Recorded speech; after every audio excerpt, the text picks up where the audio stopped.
Oil refinery పైన drone దాడులతో attack చేసింది ఇరాన్ దాడుల్లో ధ్వంసమైనటువంటి ఈ ఆయిల్ రిఫైనరీ తర్వాత యుఎస్ కూడా ఎలా రియాక్ట్ అవుతుందో చూడాలి. బట్ మరోవైపు హార్ముజ్లో కూడా యుఎస్ ఆయిల్ షిప్ టార్గెట్ చేసింది ఇరాన్.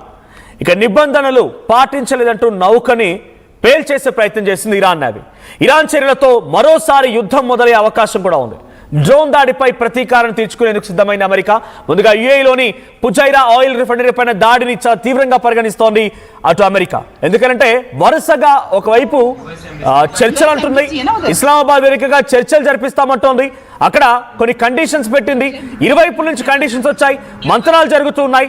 ఎలా ఉంటుంది, ఎటువంటి కండిషన్స్ ఉన్నాయి, ఆ కండిషన్స్ ఇంతవరకు కొలికి వస్తాయనేటువంటి ఆ ఉద్రిక్తత పరిస్థితుల మధ్యలో నుంచి మరోసారి ఇరాన్ ఫుజైరా ఆయిల్ రిఫైనరీపై దాడి చేయడం చాలా తీవ్రంగా పరిగణిస్తోంది అమెరికా. ఇదొకటే కాదు, యుఏఈలో ఉన్నటువంటి ఆయిల్ రిఫైనరీ పైన కాదు, ఏకంగా హార్ముజ్ లో ఉన్నటువంటి యుఎస్ నౌక పైన కూడా డైరెక్ట్ గా యుఎస్ వార్షిప్ పైన ఇరాన్ టార్గెట్ చేసింది. పలు డ్రోన్ల దాడులకు పాల్పడే ప్రయత్నం చేసింది. అయితే ఈ డ్రోన్ దాడికి ప్రతీకారంగా యుఎస్ కూడా చాలా భయంకరంగా రిటైలియేట్ చేసే అవకాశం కనబడుతోంది. ఒకసారి హార్ముజ్ ఎటువంటి సిచ్యువేషన్ ఉంది, ఆయిల్ రిఫైనరీ పై దాడి తర్వాత అక్కడ సిచ్యువేషన్ ఏంటి ఒకసారి వీడియో చూడండి.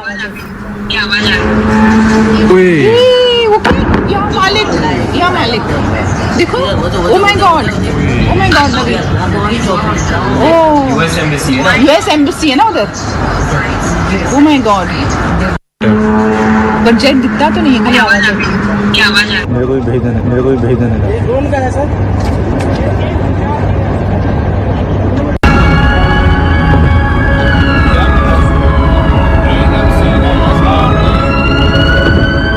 రైట్, ఫుజైరా అనేటువంటి ఆయిల్ రిఫైనరీ అతిపెద్ద oil refinery based on UAE United Arab Emirates అతిపెద్ద ఆయిల్ రిఫైనరీ ఇది.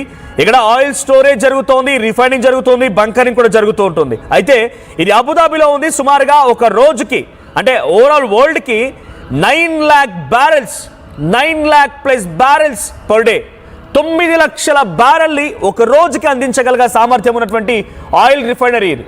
గతంలో కూడా ఇక్కడ యుఏఈలో ఉన్నటువంటి అబుదాబిలో ఉన్నటువంటి ఫుజైరా ఆయిల్ రిఫైనరీ పైన ఇరాన్ డ్రోన్లతో అటాక్ చేసింది. అప్పుడు కూడా ఇదే స్థాయిలో సుమారుగా 40% దెబ్బతిరిపోయింది. దాన్ని మళ్ళీ రిట్రైవ్ చేసి దాన్ని మళ్ళీ పునరుద్ధరించి దాని ద్వారా ఆయిల్ని సప్లై చేయడానికి యుఏఈ సిద్ధమవుతుండగా ఇరాన్ మరోసారి దాడికి పాల్పడింది. అంటే మా చర్చలు పెండింగ్లో ఉన్నాయి, మేమంతా కొట్టుమిట్టాడుతున్నాం, మాకు ఆర్థిక వనరులు లేక అల్లాడిపోతూ ఉన్నాం, మా దేశం మొత్తం కూడా సుమారుగా 25 లక్షల కోట్ల రూపాయల నష్టం వాటిల్లింది. కానీ మీరు మాత్రం మీ ఆయిల్ రిఫైనరీ మళ్ళీ సరిచేసుకొని ఎక్స్పోర్ట్ చేసి డబ్బులు సాధిద్దాం అనుకున్నారా? అందుకే మీపై దాడి చేస్తామన్న చందంగా ఇరాన్ మళ్ళీ అబుదాబిలో ఉన్నటువంటి ఫుజైరా ఆయిల్ రిఫైనరీపై దాడి చేసింది. డైరెక్ట్ డ్రోన్లతో అటాక్ చేసింది. ఆ డ్రోన్ అటాక్ కారణంగా ఫుజైరా ఆయిల్ రిఫైనరీలో మరోసారి 40% ధ్వంసం అయిపోయింది. మనం విజువల్లో కూడా చూస్తున్నాం, కింద గతంలో దాడి చేసిన సమయంలో అక్కడ సిచ్యువేషన్ అది. So now exactly what happened was the attack on Fujairah oil refinery in UAE was a greatest, అంటే ఆల్ టైమ్ బిగ్గెస్ట్ అటాక్ అన్నట్టుగా ఇరాన్ చెప్తోంది. సో ఎందుకంటే పెట్రోలియం ప్రొడక్ట్స్ ఉన్నాయి, ఇండస్ట్రీస్ ఉన్నాయి అక్కడ. So authorities in Fujairah confirm that the blaze was triggered by the attack with the state run WM news agency. వాళ్ళు చెప్తున్న మాట ఏంటంటే అక్కడ ఆ అటాక్ జరిగింది డైరెక్ట్గా ఇరాన్ డ్రోన్ల ద్వారానే అని చెప్తున్నారు. Civil defence personnel continuing efforts to bring the fire under control. So అక్కడ ఆ మంటల్ని ఆర్పే ప్రయత్నం ప్రస్తుతం అక్కడ ఉన్నటువంటి ఫైర్ సిబ్బంది చేస్తున్నారు. The injured person 3 Indian nationals, ముగ్గురు అక్కడ ఎవరికైతే గాయాలయ్యా ముగ్గురు కూడా భారతీయ వ్యక్తులే, భారత సంతతి వ్యక్తులే, భారతదేశం నుంచి అక్కడికి వెళ్ళి కార్మికులుగా పనిచేస్తున్నవారు. సో మిగిలిన వారందరూ కూడా సేఫ్గా ఉన్నారు. బట్ ఇట్స్ బిగ్గెస్ట్ ఇన్సిడెంట్ అన్నట్టుగా చెప్తున్నారు. దీనిపైన ఇండియా ఇన్ యుఏఈ అనేటువంటి ఒక ట్విట్టర్ హ్యాండిల్ కూడా రియాక్ట్ అయింది. So Indian embassy in UAE కూడా రియాక్ట్ అయింది. 3 Indian national individuals have been injured in today's attack in Fujairah oil refinery. We are in touch with the local authorities for ensuring adequate medical care and welfare of the affected Indian nationals. అక్కడ attack కారణంగా గాయాలైనటువంటి ముగ్గురు కూడా భారతీయులే, ముగ్గురికి చాలా తీవ్రంగా గాయాలయ్యాయి. అయితే Indian embassy చెప్తున్న మాట ఏంటంటే అక్కడ ఉన్న అధికారులతో మేము ఎప్పటికప్పుడు టచ్లో ఉన్నాము, వారికి సరైనటువంటి మెడికల్ కేర్ అందిస్తున్నారు లేదనే విషయంపై ఎప్పటికప్పుడు ఆరా తీస్తున్నాం అనేది ఇండియా ఎంబసీ ఇన్ యుఏఈ చెప్తున్న మాట, యుఏలో ఉన్నటువంటి ఇండియన్ ఎంబసీ చెప్తున్న మాట. So UAE ministry of defence said Iran launched 4 missiles, 4 missiles ని డ్రోన్స్ ప్రయోగించిందట towards different parts of the country. They were successfully engaged over the country's territorial waters while on one fell into the sea. So అన్నిటినీ కూడా దాన్ని పూర్తిగా dismantle చేసే ప్రయత్నం చేశాం, intercept చేసే ప్రయత్నం చేశాం. కానీ ఒకటి డ్రోన్స్ మాత్రం ఈ ఫుజైరీ ఆయిల్ రిఫైనరీని అటాక్ చేశాయని చెప్పి UAE ministry of defence చెప్తున్నమాట.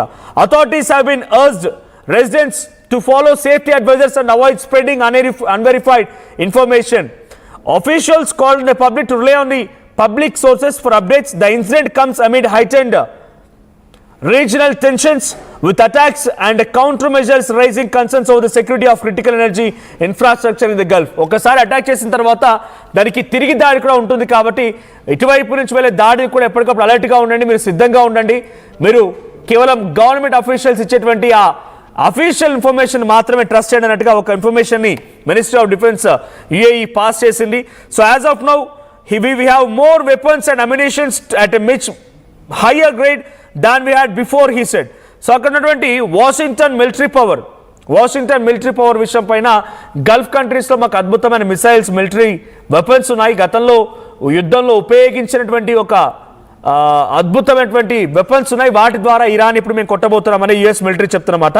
US military కూడా ఆల్రెడీ స్టార్ట్ చేసింది ఈ ఆపరేషన్ ఎపిక్ ఫ్యూరీ, మీకు తెలిసిందే. సో ఆపరేషన్ ఎపిక్ ఫ్యూరీ ఇంకా కొనసాగుతుంది అని చెప్పి అమెరికా చెప్తూనే ఇరాన్ దాడికి ప్రతీకార దాడిని కూడా అమెరికా సైన్యం ఆల్రెడీ మొదలు పెట్టినట్టు తెలుస్తోంది. Over the last 12 hours we have reached out dozens of ships and shipping companies to encourage traffic flow through the Strait of Hormuz, consistent with the president intel to help safe through the narrow trade corridor. So Cooper, he is a US Central Command person.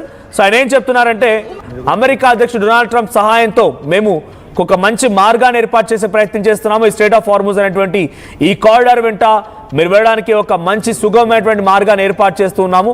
So అడ్డుగా ఎవరు వచ్చినా కూడా వాళ్ళ సంగతి తేలుస్తామన్న రకంగా వాళ్ళు మాట్లాడుతున్నారు. So United Kingdom Maritime Trade Operations said fires were reported on 2 ships in this area. Strait of Hormuz ఉన్నటువంటి 2 నౌకల పైన డైరెక్ట్ గా అటాక్ చేసినట్టు Iran. International support for military plans for ఫోర్సిబుల్లీ open Hormuz cited the attack on south Korea నౌక పైన and సియూల్ నౌక పైన కూడా attack జరిగింది. సౌత్ కొరియా అటాక్ జరిగిన తర్వాత యుఎస్ నావీ షిప్ పైన కూడా అటాక్ జరిగింది. సౌత్ కొరియా అండ్ యుఎస్ 2 నౌకల పైన కూడా ఇరాన్ అటాక్ చేసింది. So present including south Korea cargo ship and US cargo ship were under attack by Iran. The US Donald Trump wrote on social media that he will definitely retaliate on Iran. So మళ్ళీ ఆయన Iran పైన ప్రతీకార చర్యలకు పాల్పడతామన్న రకంగా tweet కూడా చేశారంట. So middle east లో మళ్ళీ యుద్ధం ముదురుతోంది. ఇరాన్ అటాక్ తో మళ్ళీ ఈ యుద్ధ వాతావరణం మరింత భయంకరంగా మారబోతోంది.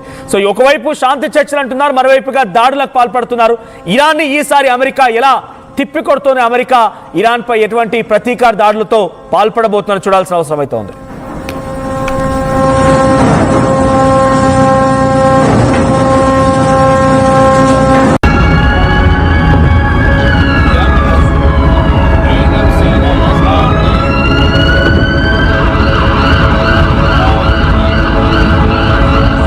भेज देने का ड्रोन का है सर.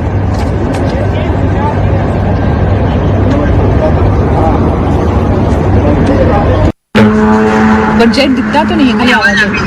क्या आवाज आ रही है?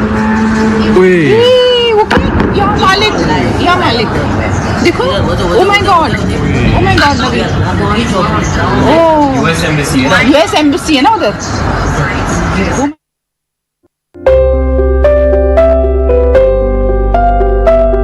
చిన్న చిన్న ఆనందాలు 35 ఏళ్లుగా నా జీవితంలో లేవు. 35 ఏళ్లుగా నేను డైపర్లలో బ్రతికాను. 6 సెంటీమీటర్ల ఫిస్టులా నా మూత్రాశయంలో లీకు కారణమైంది. ఎవరూ నాకు సహాయం చేయలేకపోయారు. ఏఐఎన్యూలో వైద్యులను కలిసే వరకు అక్కడ వారు రోబోటిక్ శస్త్రచికిత్సతో నాకు పరిష్కారం ఇచ్చారు. వారు నా ఆత్మవిశ్వాసాన్ని కూడా తిరిగిచ్చారు. Precision care makes it possible. The Center for Robotic Surgery at AINU.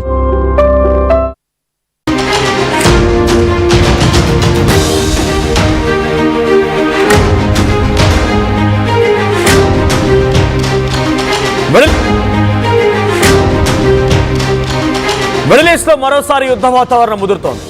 America మిత్ర దేశాలపైన ఇరాన్ భయంకరమైనటువంటి దాడులకు పాల్పడుతోంది.